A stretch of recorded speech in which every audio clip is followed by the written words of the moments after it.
So which part of a plant takes part in sexual reproduction? Flowers are the reproductive part of plants. How do these beautiful flowers reproduce to form a fruit and seed? Okay, let us learn about sexual reproduction in flowering plants in detail. Objectives. At the end of this lesson, you'll be able to identify parts of a flower, understand the structure of stamen and the process of microsporogenesis, understand the structure of gynoecium and the process of megasporogenesis, understand pollination and identify various agents for pollination, understand the types of fertilization, and also understand the development of endosperm, embryo, seed, and fruit. Parts of a flower. Three major categories of floral organs are reproductive organs, female, reproductive organs, male, non-reproductive organs. A. Reproductive organs, female. Carpel or pistil, stigma, style, ovary, ovules. B. Reproductive organs, male. Stamen, anther, filament, pollen. C. Non-reproductive organs. Petals, corolla, sepals, calyx, tepals. Pre-fertilization events. Pre-fertilization events in the sexual reproduction of a flowering plant includes microsporogenesis and development of pollen grains, megasporogenesis and development of female gametophyte, structure of stamen and anther. Structure of stamen. Stamen consists of a long narrow stalk called filament and a knob-like bilobed anther. Structure of anther. Bythecus anther has two anther lobes and four cavities or microsporangia which develop into pollen sacs. Microsporogenesis and development of pollen grains. Microsporogenesis. In anthers, each diploid mother cell divides by meiosis to form four haploid microspores or microspore tetrad.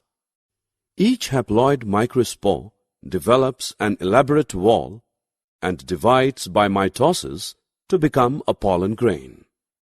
Pollen grains represents the male gametophyte. Has a two-layered wall, outer exine and inner intine. Has a prominent aperture in exine called germ pore. On maturation, pollen grain contains one vegetative cell and one generative cell. Structure of gynoecium and ovule. Gynoecium represents the female gametophyte. Has three parts: stigma, style, ovary. Contains an ovarian cavity that bears placenta. Megasporangia or ovules arises from placenta. Ovule. Ovule is an integumented megasporangium. It consists of nucleus invested by one or two integuments. Parts of ovule. Funiculus, hilum, raphe, nucleus, embryo sac, integuments, micropyle, chalaza.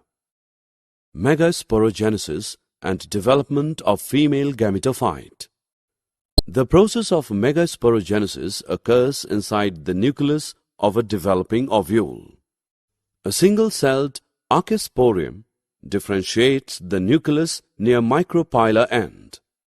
Archisporial cell divide into outer parietal cell and inner sporogenous cell. Sporogenous cell behaves as megaspore mother cell. Megaspore mother cell undergoes meiotic division to form 4 megaspores, out of which 3 degenerate and 1 remains functional. Functional megaspore develops into female gametophyte by sequential mitotic divisions. Female gametophyte consists of 8 nucleate embryo sac. A.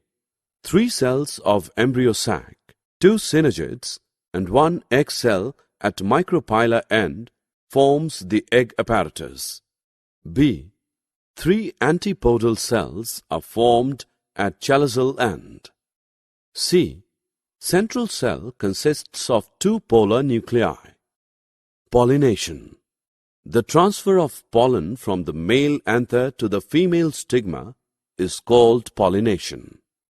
There are 3 types of pollination. Autogamy. It refers to the transfer of pollen grains from anther to stigma of the same flower.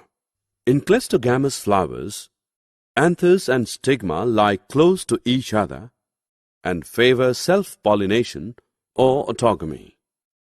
Geautonogamy. It refers to the transfer of pollen grains from anther to stigma of different flowers of the same plant. Xenogamy. It refers to the transfer of pollen grains from anther to stigma of flowers of different plants. Agents of pollination. A pollinator is any agent that transfers pollen from male to female reproductive parts of flowers of the same plant species. Pollinators include wind, water, insects like moth, butterfly, fly, bees, beetles, bats, birds, and other animals. The picture represents co-evolution of hummingbird's long narrow beak with long, narrow floral tubes to aid in pollination. Before proceeding further, let us know how much have you learnt. Pollen-pistil interaction. Through compatible pollination, the pollen grain germinates on the stigma to produce a pollen tube through one of the germ pores.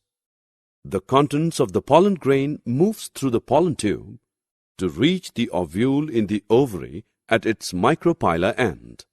Pollen tube then enters one of the synergids through the filiform apparatus. Double fertilization. The pollen tube releases the 2 male gametes into the cytoplasm of the synergids. 1 male gamete fuses with the egg cell, resulting in the formation of diploid zygote, thus completing syngamy. Other male gamete fuses with 2 polar nuclei to form triploid primary endosperm nucleus.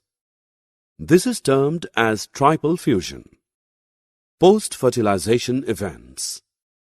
Post-fertilization events include A.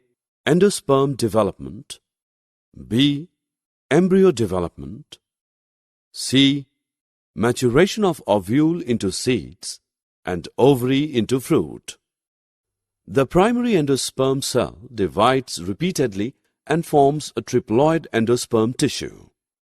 The cells of this tissue are filled with reserve food materials and are used for the nutrition of the developing embryo. Embryo development.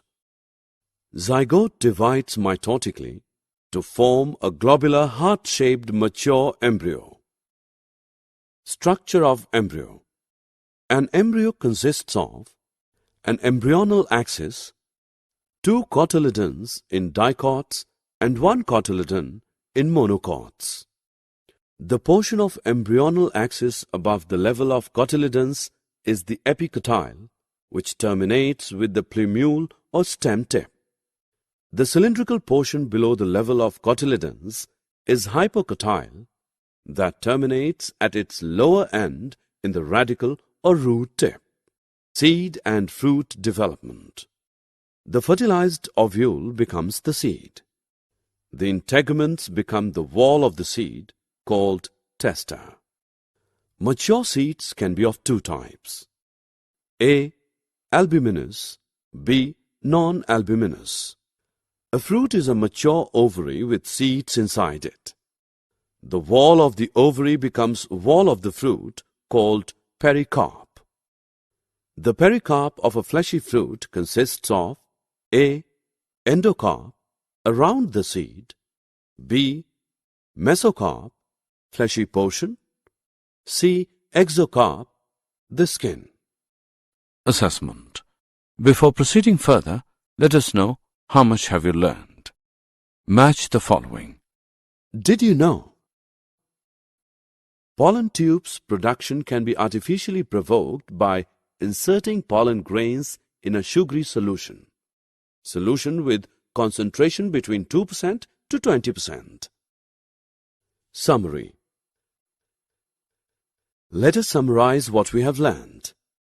A flower in a plant consists of male reproductive organs, stamens, female reproductive organs, pistil, and non-reproductive organs.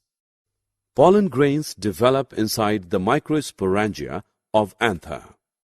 The pistil has 3 parts: stigma, style, and ovary. 7-celled and 8-nucleate embryo sac is formed after the process of Megasporogenesis. Pollination is the mechanism to transfer pollen grains from the anther to the stigma. Angiosperms exhibit double fertilization because 2 fusion events occur in each embryo sac, namely syngamy and triple fusion. Zygote develops into the embryo, and the primary endosperm cell forms the endosperm tissue. After fertilization, ovary develops into fruit, and ovules develop into seeds. Well, so which part of a plant takes part in sexual reproduction? Flowers are the reproductive part of plants. How do these beautiful flowers reproduce to form a fruit and seed? Okay, let us learn about sexual reproduction in flowering plants in detail. Objectives.